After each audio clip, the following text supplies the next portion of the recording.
Well, good morning and welcome to 755 Live, about 5 minutes of what Jesus said. You can find a different command of Jesus every weekday at our Bible plan, bible.today.church.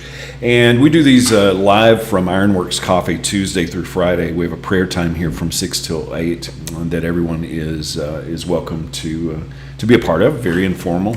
You can come and go as you please. Today we're going to be talking about Jesus said, a command of Jesus that can be a little bit hard to understand and a little drastic, actually.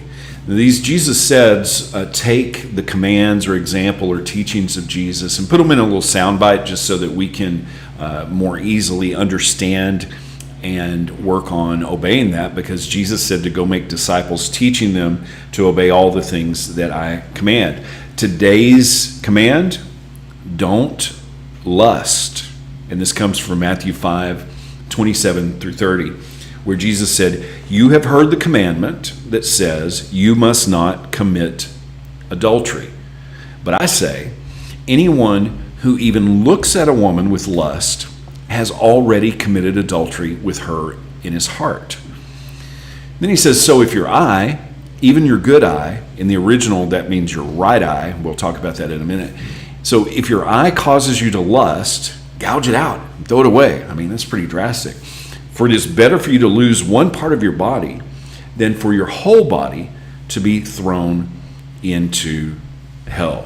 Now the context here, Jesus is talking to those who understood the Old Testament law. And he says earlier in verses 17 through 19 that he didn't come to abolish or do away with the law, but he came to fill up the law or complete, not by doing away with it, but by filling up the understanding of what the law really means. And this particular command, do not commit adultery, isn't just about sexual sin. And it's more than just a checklist of the kinds of sexuality that is not a part of God's perfect plan. Jesus got to the heart of the matter.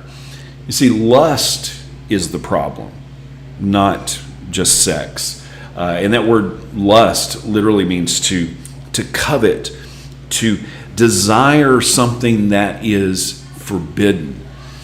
And our society today kind of has this upside down.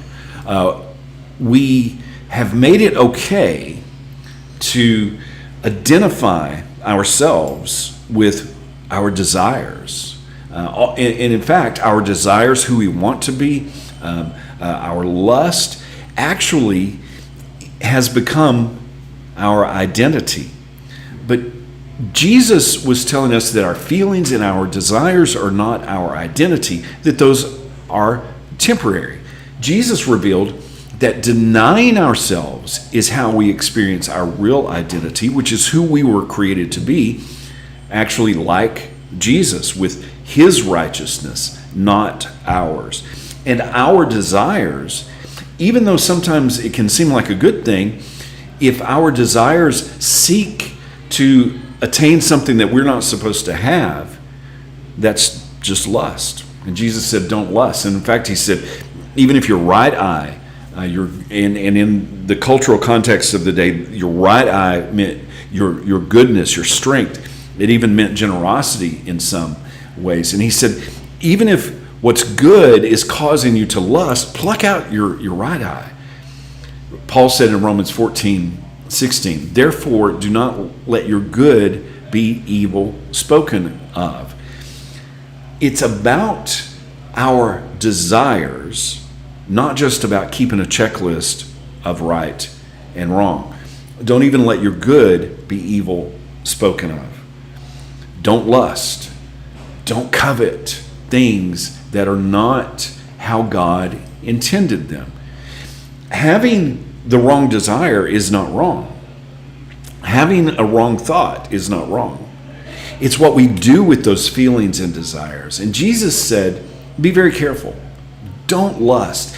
And stay away from anything that would cause you to lust, because it's better to lose something that might even seem good just to save your soul. So this isn't just about a checklist of sexuality. And I'm not saying that those things aren't important, but the most important thing is, what are we coveting? What are we longing after? Because sometimes even good things, if we have the wrong heart, can be evil. Jesus said, don't lust. How can we put that into practice today?